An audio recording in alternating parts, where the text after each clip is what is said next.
How is the art world changing that maybe we don't know about? Well, it's a good question because how is the art world changing and how should it be changing are kind of Mm, the two questions to ask. So I'm about to make myself sound like a dinosaur here, but it's just a fact.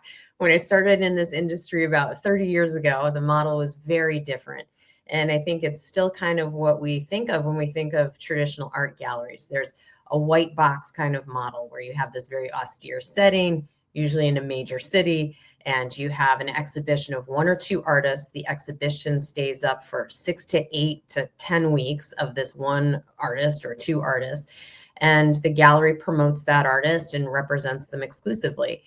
Now, speed up time a little bit, and the internet kicks in, and galleries start to kind of experiment with this. And really, up until maybe a couple years before COVID, that model just wasn't gaining that much traction. So there were a lot of really great online business tools like Artnet or Artsy, where there were these aggregators. So as a professional seller, meaning a gallery or an advisor, you'd upload your inventory and you had the opportunity to promote and sell your work online, almost like a virtual gallery, but they weren't in situ. So it was individual objects kind of isolated on the screen.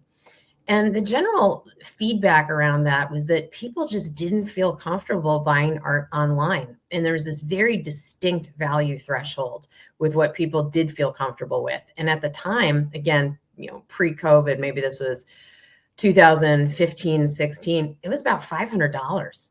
That price point was really low. So most of these traditional white box galleries where they're selling work for 5,000, 125,000 and up, this just wasn't helpful for them. Yet there was this feeling, this shared sentiment of this is the future, right? So right. it's this quandary of, we know this is coming. We know we need to have a presence online, but this doesn't really work for our industry yet. What do we do? And it was that strange thing about luxury meeting convenience.